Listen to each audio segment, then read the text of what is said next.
with Elizabeth Walcott-Hackshaw. I'm going to hand over to Lizzie now and let her do all the introductions. I just want to say that this is clearly one of the highlight events of the festival. Edwidge, thank you for coming. We're delighted to have you here.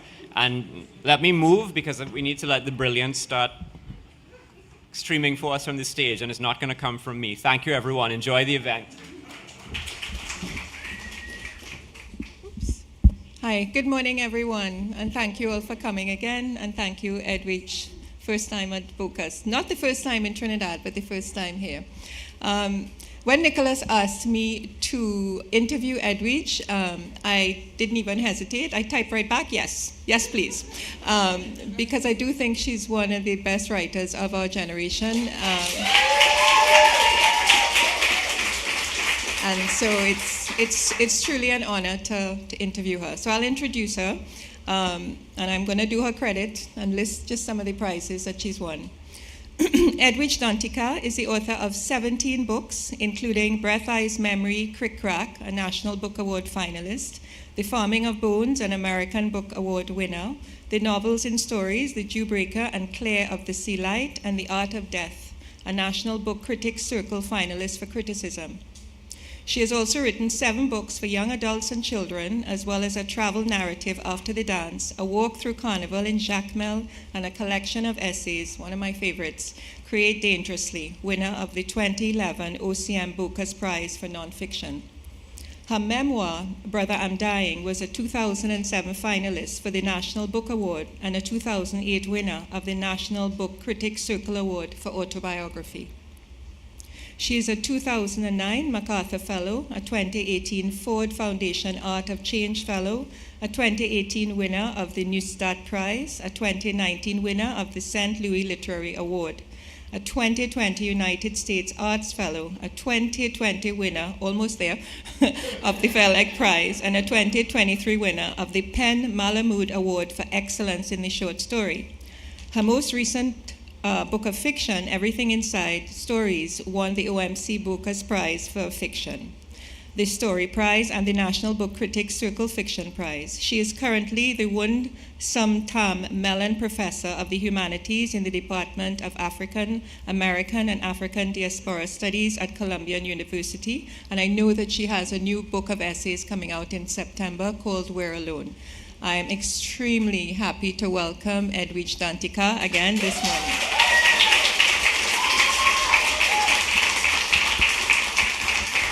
Thank you. Thank you, Lizzie. Thank you, Nicholas, and my thanks to all of you for coming this morning.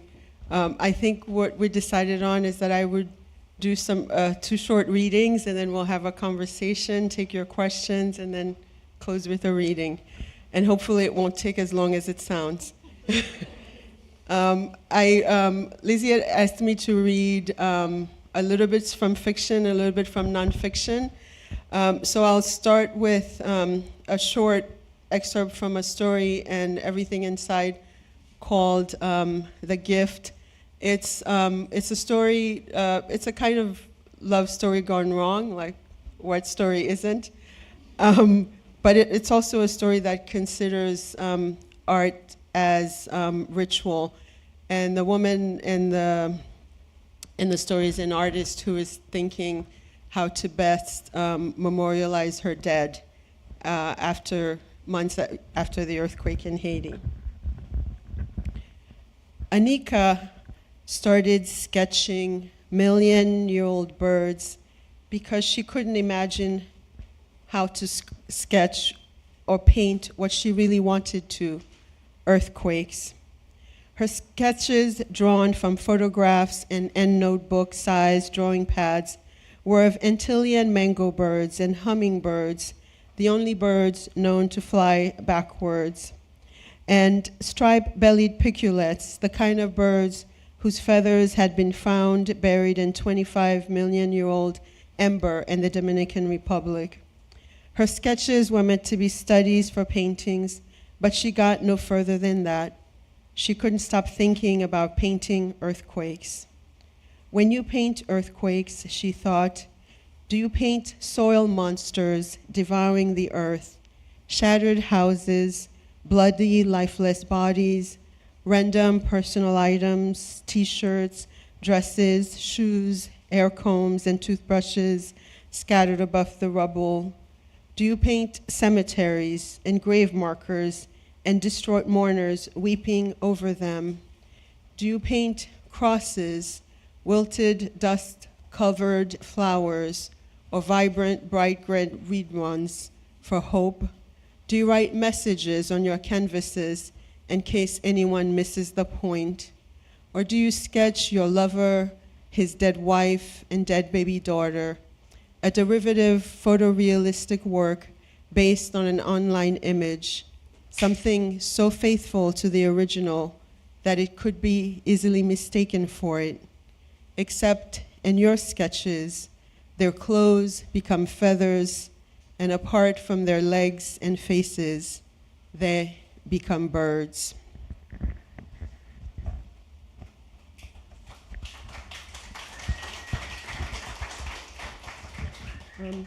So this is a longer excerpt. It's the preface from a collection of essays that I've just completed. It's called "We're Alone."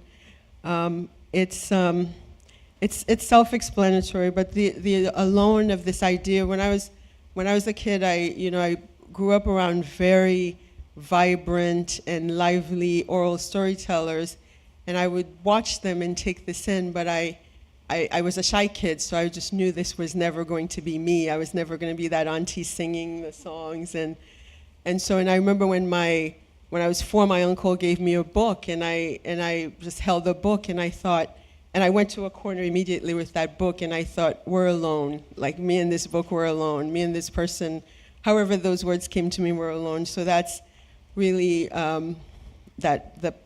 what this comes from. So. We're alone, a preface. Your hands, give them to me. Let me speak in simply words you cannot forget. We're alone in the sea, and the cradling palms are thick. I spent many years trying to find the original French poem, Plage, from which these lines were translated. I came across the English translation in a 1934 book gifted to me in the 1990s by a friend. The book is The Poets of Haiti, 1782 to 1934, and the translator is an American woman named Edna Wortley Underwood. Underwood was born in Maine in 1873. I don't know how she ended up in Haiti during the latter end of the 1915-1934 U.S. occupation, but she had friends in high places, including Haitian President Sténio Vincent, who wrote her book's foreword. Readers will find in the Poets of Haiti the echo of all great human emotions, Vincent declared. Some of the poems in the collection felt intimate, particularly those by the Jérémie-born poet Roland Chassagne, whose words read like family secrets. We're alone is the persistent chorus of the deserted, as in, no one is coming to save us. Yet you're alone can also be a promise writers make to their readers, a reminder of the singular intimacy between us. At least we're alone together. Writing for me, particularly writing essays, is a quest for that kind of alone and togetherness. After trying to locate the original Chassagne poet on my own, it finally occurred to me to reach out to Régine Chassagne, the Haitian-Canadian musician and one of the lead singers of the indie rock group Arcade Fire. Roland Chassagne was her grandfather. Régine's father Stanley sent me a screenshot of the poem, which she shared with me. Plage was published in a 1930 collection by Roland Chassagne. I might have translated the above verse differently, perhaps if less lyrically. Laisse-moi prendre de tes mains et te dire des choses simples et inoubliables, parce que nous étions seuls près du rivage sous ces des palmes et qu'on s'aimait. Le bonheur était intense et inexplicable. Allow me to take you by the hand and tell you some simple things and unforgettable things, because we were alone near the shore under this canopy of palms, and we loved each other. The pleasure was intense and inexplicable. In April 1963, during the Duvalier dictatorship, Roland Chassagne was arrested in Port-au-Prince Deschamps Printing House, where he worked as a proofreader. He was accused of being in possession of contraband literature. Still, Roland Chassagne's words remain both in the original and in somewhat interpretive translations. Writers die, but never their canopy of language, just as Roland Chassagne still sometimes whispers to me, "Dear reader, please allow me to take your hand. We're alone." Thank you.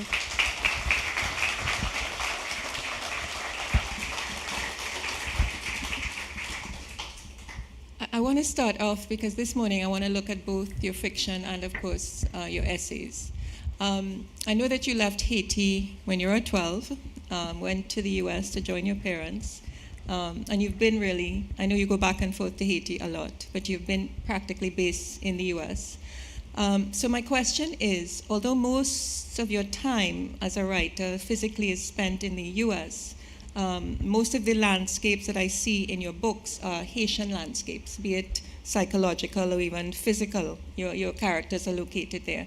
So can you talk a little bit about those, the way in which you use these landscapes of return in your work? I think, in terms of visual landscapes, for me, it's so much a part of the work. Like I have, and maybe because I don't live in the place where I'm writing, I have to see it so clearly. I have to be able to walk the streets. I have to be able to smell the air. I have to be able to hear the roosters. And so I just have to immerse myself. And sometimes it's from memories, and sometimes it's from going back. I think for me the most vivid example of it I can think of is Claire of the Sea Light. When I was writing that book,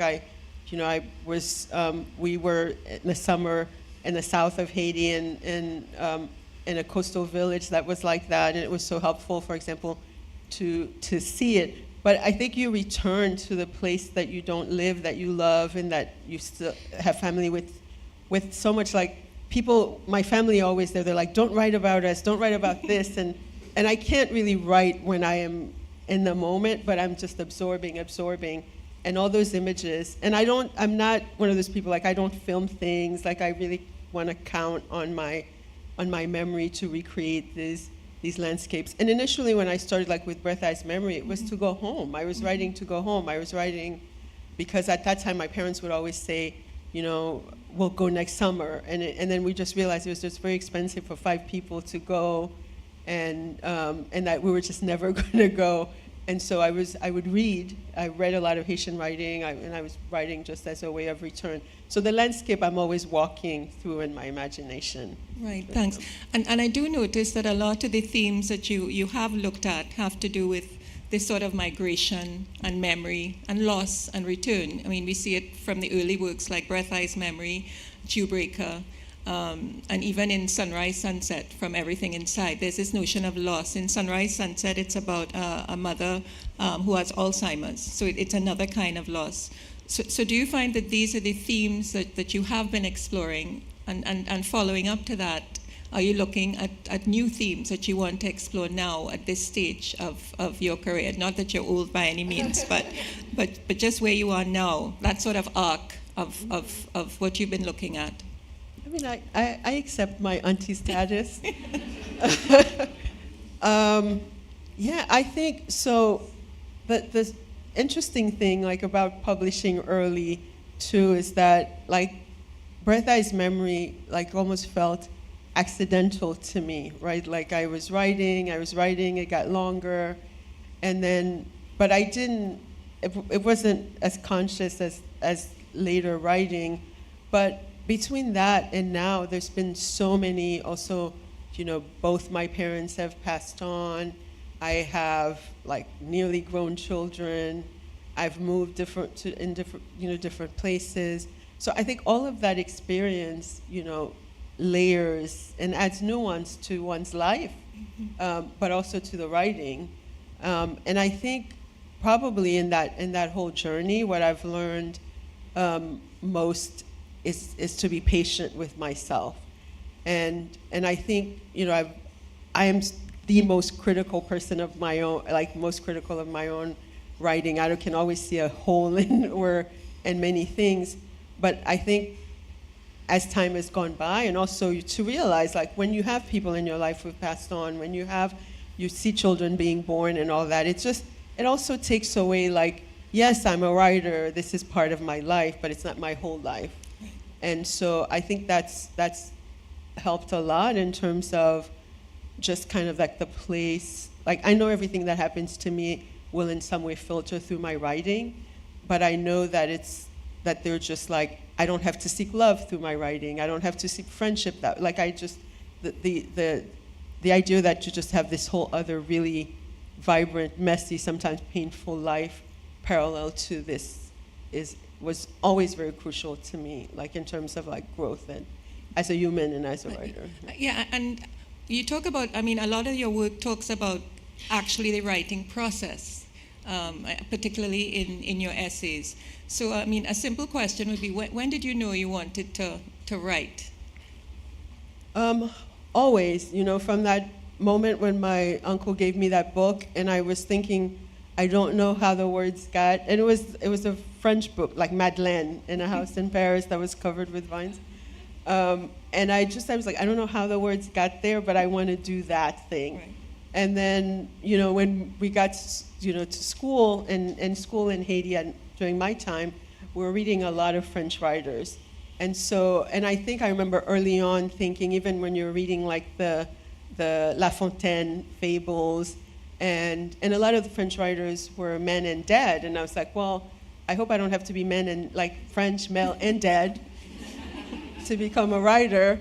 And then I started reading Haitian writers, particularly like Jacques Romain, Masters of the Dew. And I remember it was the first time I'd seen like rural people, like the people my people came from in a novel, and that sort of the power of that. So I knew I always wanted to do that, like in some way. I didn't always know how it would be, but I knew that's what I wanted to do. Yeah, I want to move a little bit into talking about Haiti, which I think is topical as well. But I have noticed the way in which you combine the very personal autobiographical stories with a sort of political background, and sometimes not so much in the background, in the foreground.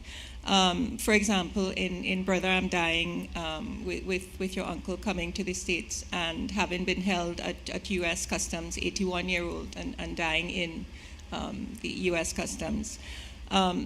But having taught a fair amount of Haitian literature and studying it with my students, even I was astounded by the incredible amount of artists and writers and philosophers coming out of Haiti.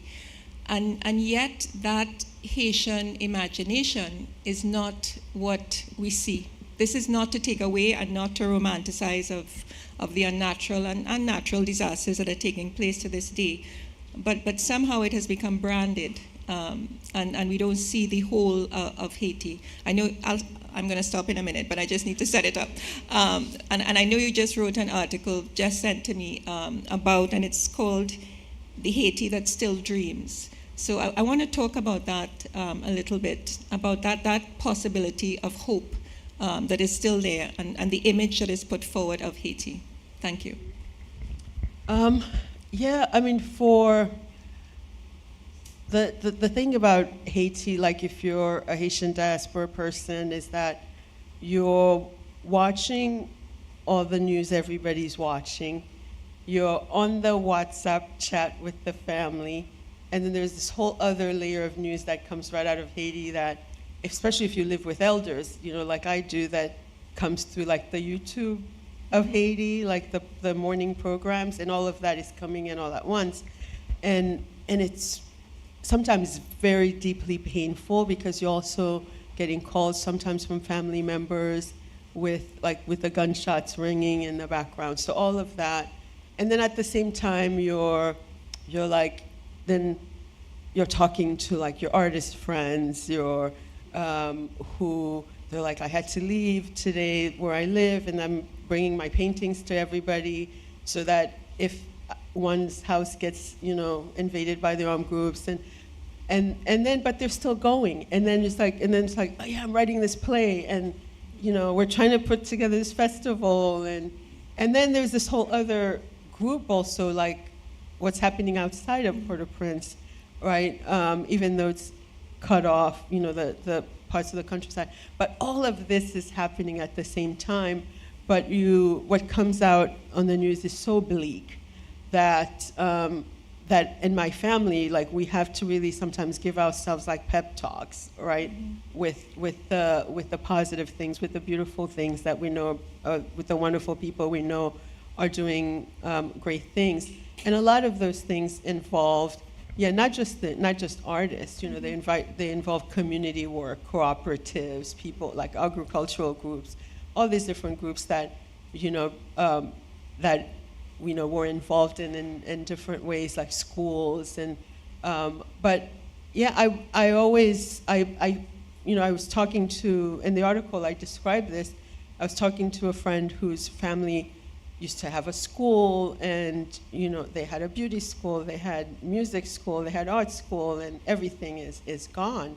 And I was talking to him, and he was still like, well, there was still a trail of hope. He was like, well, as long as we're alive, there's stuff we can rebuild, we can redo.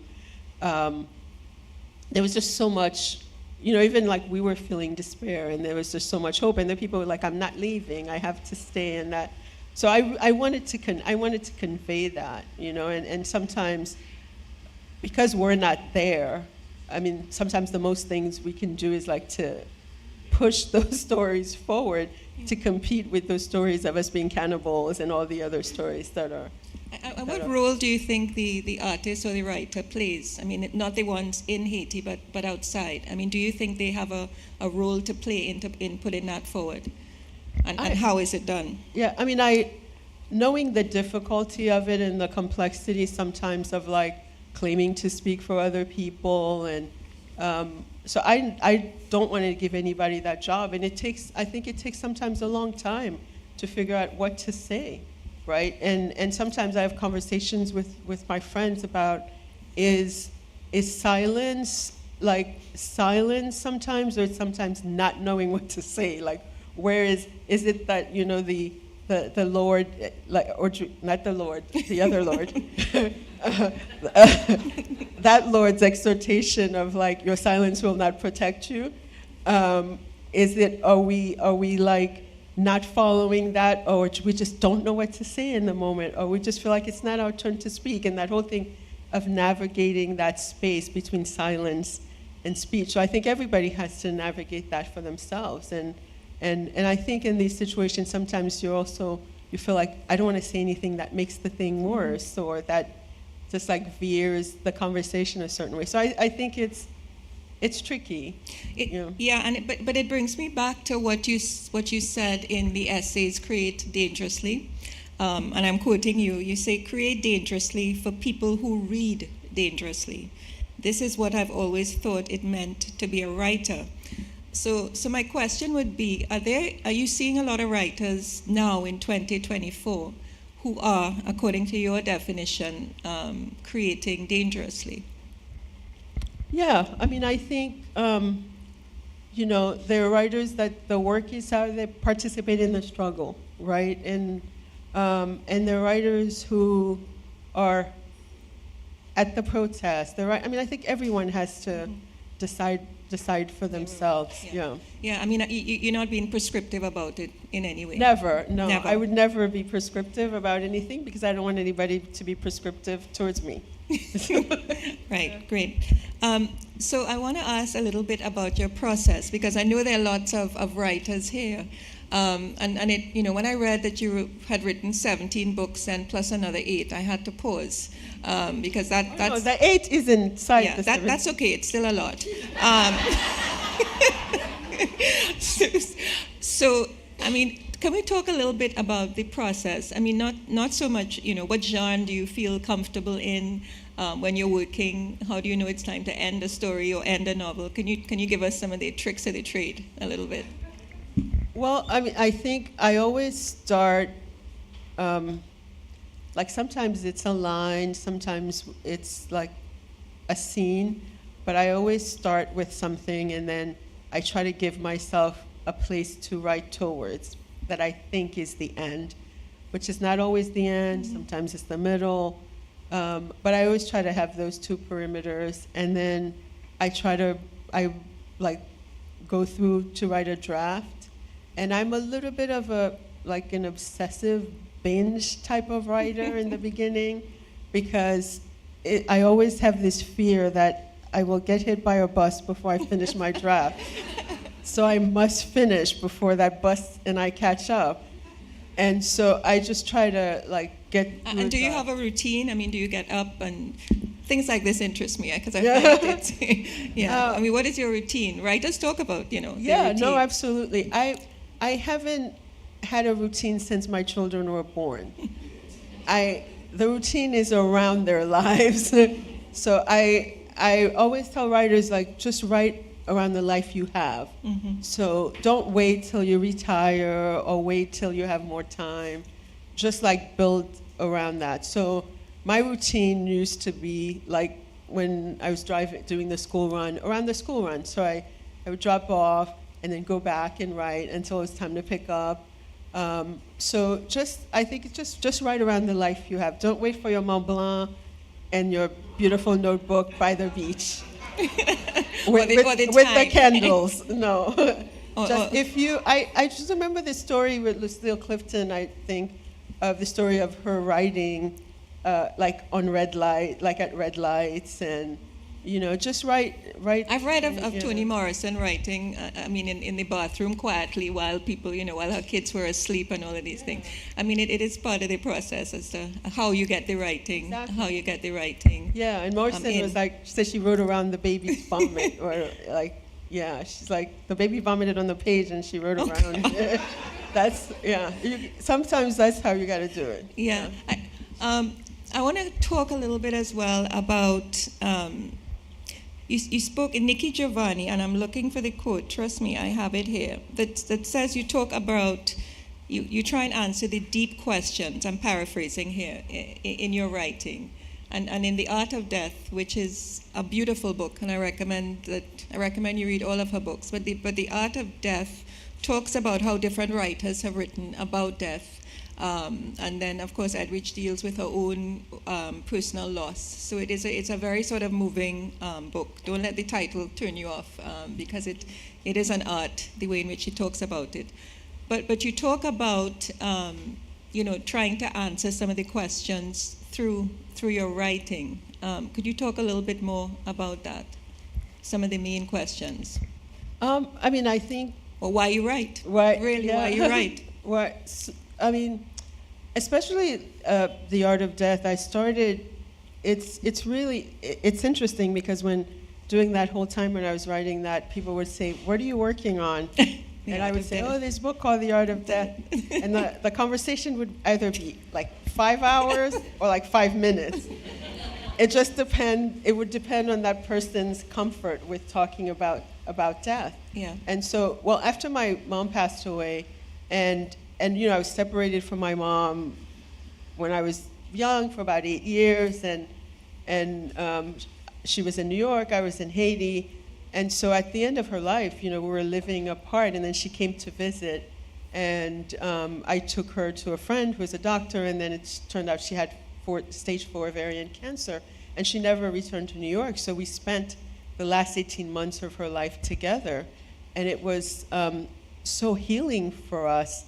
And it became, I was really amazed by the fact that I would sit sometimes at her bedside in the hospital, and that I was able to do email. Mm-hmm. So for me, that was the fact that this whole life was I was living my life around there, and my kids were around, just when we brought her home.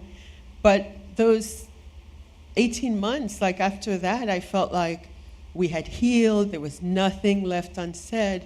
And so after that, I couldn't, and my mother had always said, I should have led with that. My mother was always like, never, ever, ever write about me, because people think that the mother in Breath Eyes Memory is her. They think the woman who plays the lotto and Crick Crack is her, and the church people, and they had a whole prayer service about that. So she was like, don't write about me, don't write about me. And then when, after she passed, and I said, well, I'm sorry, part of writing is sometimes breaking promises to the dead. And so, but I couldn't write about anything else before I wrote, I wrote about her. So that's how I ended up writing the Art of Death. So why write in a way? I mean, I feel like I would write even if nobody read what I wrote. It's just part But they do, though. Yeah, thank God, thankfully, yes. Yeah. Which also proves my parents wrong, because they were just like, nobody's going to read what you write except the church people who will, admonish me. But yeah, no, I mean, it's just right. It was healing, and it continues to be. I mean, it's something that I think sometimes people are embarrassed to say, or that sort of writing as therapeutic. But for me, writing is a way of processing grief. It's a way of processing losses. It's a way of celebrating too, but it's a way of when I was writing Brother, I'm Dying, I'd never written a book so fast, because every single day I was so looking forward to visiting with my dad, who had just passed, through those pages, and my uncle who had raised me, who had passed that same year. I really wanted to go to those pages because I could see them, I could recreate their stories. It was a way of being with them. Yeah. And although you write about a lot of loss in your work and death, and I'm thinking of maybe the end of the Jewbreaker.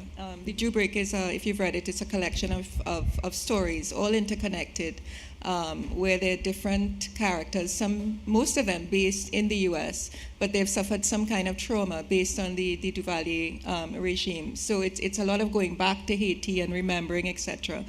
And then you actually have two stories about the actual Jewbreaker. The Jewbreaker is sort of the Haitian term for the torturer, the person who actually tortured these people.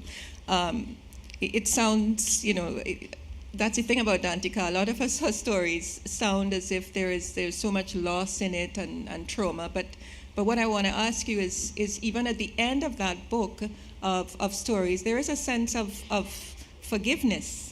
I may be wrong, you will tell me. But so even though this man, the Jewbreaker, has done this, because we come to understand his story and his past, there is some empathy.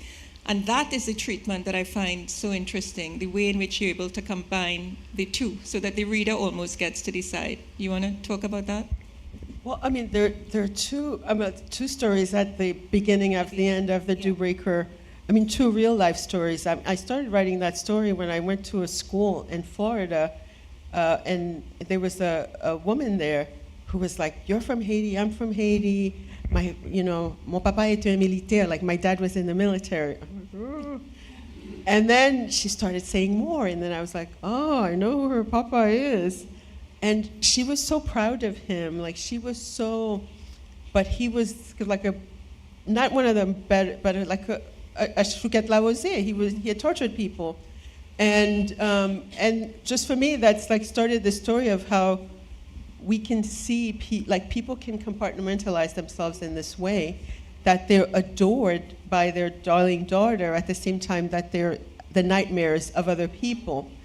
And so then at the end, I decided to write, I mean, I think in fiction too, you have to love all the characters, even ones like that, right? You have to, and you can't just write a character that you just put a horn on and call the devil. So I wanted to explore all of that. And then when the book was published, I had an event in Miami, and a gentleman came up, and just like the physics, that I could tell, but so he hands me like a card for a soccer club that he runs, and then he leans down and he says, I read your book, and I want you to know that we had no choice, and that it was either killed or be killed.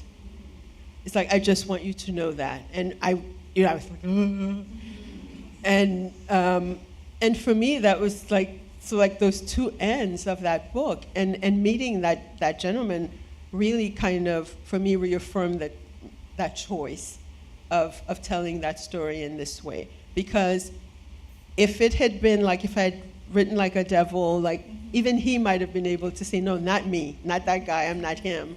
And so that for me was like a very moving exchange, and also like a justification for writing even the most, people who commit the most inhumane acts in a certain way, to like try to figure out, first of all, their motivation. It's not condoning, it's not, and the forgiveness was up to the members of his family, right? But to kind of understand why they make certain choices. Yeah, I did find that collection in particular encapsulated a lot of what you've been doing, or you do in your work. I want to take, before I ask some more questions, I want to open it up a little bit and see if you have any. I'll take one or two. Oops. See, we have a question. Yeah, for Edwidge. Wait, a mic is coming. Hi, afternoon. Morning, sir, sorry. Morning. So there's an unwritten contract between author and reader. How do you balance making demands on the reader while also taking care of the reader? And also, what was that early experience where you learned that language had power? I think I've always known that language has power, just in everyday interactions, and again in the oral storytelling exchange. Like I could see I think I realized it in those settings, because the people who were telling me stories when I was younger, my aunts, they were very stern and stiff women, but they became little girls like when they were telling a story. So that to me was like visible proof of the transformative power of language. The other part of your question, in taking care of the reader, I'm sorry, taking care of the reader is not necessarily my job.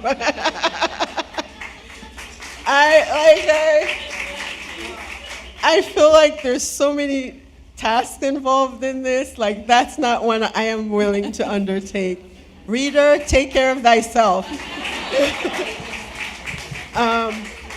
But my obligation to the reader is an engaging story, as engaging as I can manage at the time.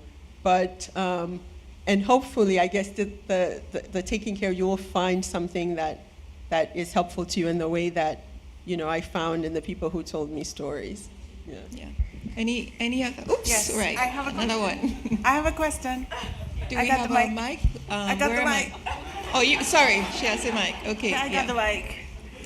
So, Professor Hackshaw, you spoke to themes of migration, memory, and loss as being the core of Danticat's work. And Ms. Danticat, I must say at this moment, I am such a fangirl, but I'll keep moving. However, when you speak to being alone, and in your essays, that aloneness providing togetherness, that sense of belonging, because I'm always fascinated with that sense of belonging, has become an unbelonging in itself. And I would like to ask where your thoughts lie in terms of the Haitian imagination in years from now, in writers that you have continued to inspire and to give a voice to the Haitian imagination in itself. How do you see that unbelonging being accepted, not only within the Caribbean, which has historically just left Haiti alone in its aloneness, but how do we see that belonging just being larger than life in itself? Oh. I mean, I agree with that, like this idea of the aloneness. I think we have community and the arts community, right? Like we have, there are a lot of Haitianists and at UE. All of us who are, in the Haitian or Haitian-American, at least arts community, we have friends all over the Caribbean. We have people who read us, we have people who read. So I think we have that togetherness. I think Miriam spoke to this a little bit yesterday about that being seen as paupers in the Caribbean, that rejectedness, right? And it's not unusual for me, for example, to be like, even in the French-speaking Caribbean, like somebody say, on veut pas haïtianiser, we don't want to be like the Haitians, right? And so that notion at the same time where they would say, yes, you are the first Black Republic, and people can, like, they feel like they can carry those two things at the same time. So I think it's a challenge on the migration, on the state level, but I think I'm hopeful on the level of the imagination, like in the creative sense that we have these conversations ongoing. So hopefully there'll be like more Haitian writers coming to Bocas. There'll be translators if they don't speak English, you know. So that could be also people from Haiti, because we have writers in Haiti who stay in Haiti, who have. So a Haiti panel at Bocas might be a good way to start, right? So I know this is my first time, so But it won't be your last. Okay. It won't be. I better get everything out, Yeah. right? Yeah. That would be great. I think working across languages would be great in general, right? To have. Yeah. Yeah. And just a little plug, because I do remember when I was in Haiti for a conference with all of the artists, there were interpreters to go French to English, English to French, French to Spanish, Spanish to English, etc. You get the idea. And there was no one there doing Haitian, they said. Well, they immediately solved that problem. But I mean, the question of language, I think, has always been something close to my heart. The fact that we need to keep translating so that, you know, the Caribbean becomes closer together with all of our writers. I think there's a major role to be played there. Yeah. You had a question? Yeah. Yes. Hi, morning. The first book I read of yours was called Behind the Mountains, and it inspired me a lot. And I told somebody I want to go to Haiti because I want to see the mountains, and they said, why would you ever want to go there? And I think that in reading your books, it made me feel like there is more to what we see in the news, as was highlighted in the earlier part of your segments. And you said that there is something else behind what we see. And I wanted to know if in that book, because it's a coming of age, was that as a direct kind of experience of you leaving Haiti and as a young child and going abroad? Thank you for that. You know, this morning, early this morning, Mariel Forbes, who took me to the mountains, and it felt so familiar, because I haven't been to Haiti in a couple of years now. It's the longest I've ever gone without going, and I miss the mountains. So driving up the mountains this morning was very beautiful for me to see that we have very similar roads. Yes, those types of near heart attack situations. But yeah, but it was really gorgeous to then, because it had a very similar feel to a place in Haiti, where like to Jacmel, Yeah. where you drive up the mountains to reach the beach. It is beautiful. So that really gave me like a kind of much needed visual of home, reminder of home. So Behind the Mountains, it was actually, sometimes I push myself into sort of like these situations. So Scholastics was doing something they called a first person series, right? And I wanted, it was 2004, it was the bicentennial of Haitian independence. At the same time, there was, a revolt in Haiti, and President Aristide was overthrown a second time. And so I wanted to write about that I wanted to write about that migration from a girl's point of view at that time. And at that time, I was going to Haiti quite a bit, and we were, my husband and I was determined we're going to do the bicentennial on Haitian soil. And so I wanted to write about a girl who might have been going back at that time. And migration, when we think about migration in Haiti, there's different kinds of migration. So the first migration most people have is a migration from a rural area to Port-au-Prince. And that's usually their first migration in Port-au-Prince to other places in the world. So I wanted to document those two types of migration specifically in that book. So I'm really happy you wanted to see our mountains, and hopefully one day you will. Yeah. Sorry. Yeah, one more. This is the last one. One. I got my. Oh, okay. Who has the mic? Yeah. Okay. Thank you, Edwidge, and thank you, Lizzie, for so skillfully guiding this one-on-one. My question comes out of Edwidge's answer to an earlier question about the reader taking care of themselves, and I was wondering, as a writer who writes so much about loss and death and mourning, how you take care of yourself as you are writing. Thank you. I mean, the writing is really how I take care of myself. Yeah, it's the way it is truly the way I process. I process my emotions. I learn what I'm thinking, but mostly process. Like writing The Art of Death for me was part of my grieving my mother. So, like in my household, like if I'm particularly like neurotic, they will say, go write. I think we have one. This is the last one. Yeah. Morning, everybody. Hi, Lizzie. Hello, Edwidge. I was thinking of how, we often think of, well, in fact, writers do write books, but I'm also interested in the idea of books and stories happening to the writer and the effect that those stories or books might have on you. And I love what you said about getting to visit with your father in the pages of Brother, I'm Dying, which was the first book that I read by you.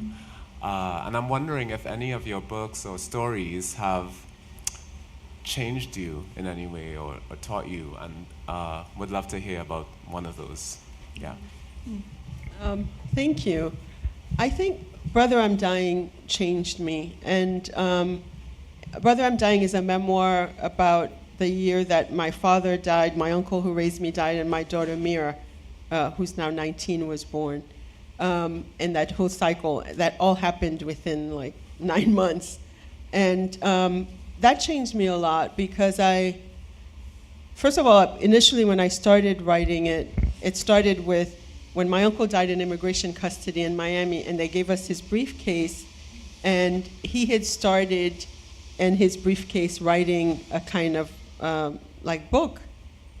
He had always wanted to write a book, so then I started writing the book and I remember the first things I wrote was like, I'm writing this because they can't, right? I'm writing, and then as I was writing it, and it's woven too with the history of Haiti, because my uncle, when he was a young man, was very much involved in local politics in Port-au-Prince, not at a high level, but at a community level. And so I was just telling that story, and I thought, if I had just one book, this is the one I would want, because my daughter was about to be born. I was like, I could pass this on to her. And there's this whole generation of our family who, some of them have never been to Haiti.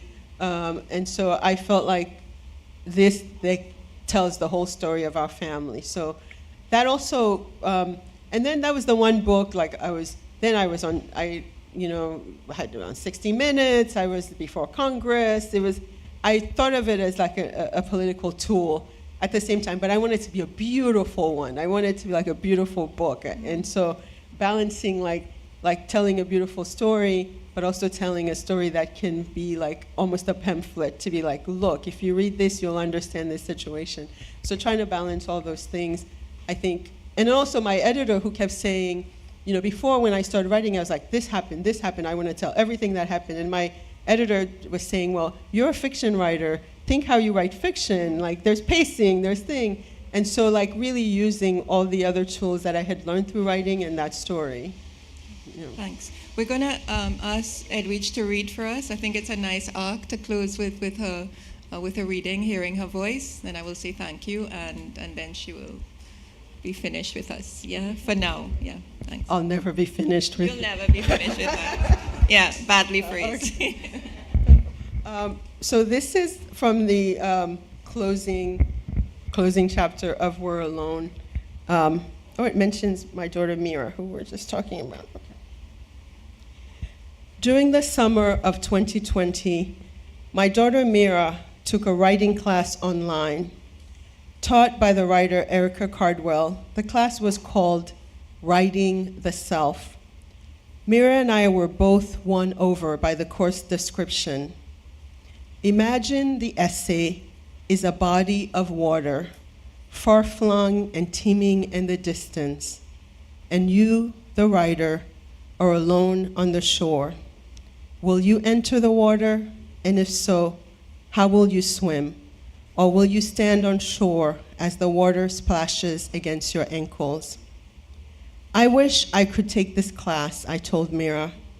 What I meant was that I wish I could have taken this class when I was her age. I have read most of the assigned essays and have revisited some, which I read aloud to Mira.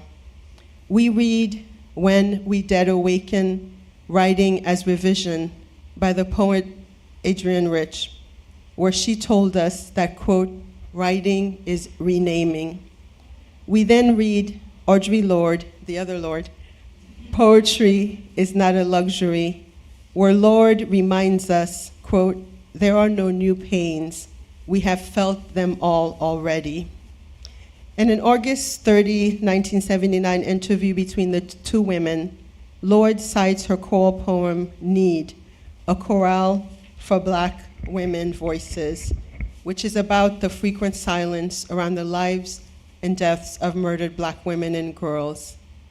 How much of this truth can I bear to see and still live unblinded? How much of this pain can I use? Thank you. Thank you. Beautiful. Well, Edwidge, it's been an absolute honor to talk with you, and I think we want to give her a huge round of applause. First time at Bocas. Thank you, everybody. Thank you. Yeah, it was lovely. And there will be book signing outside. Thank you so much. Beautiful. Thank you all for coming.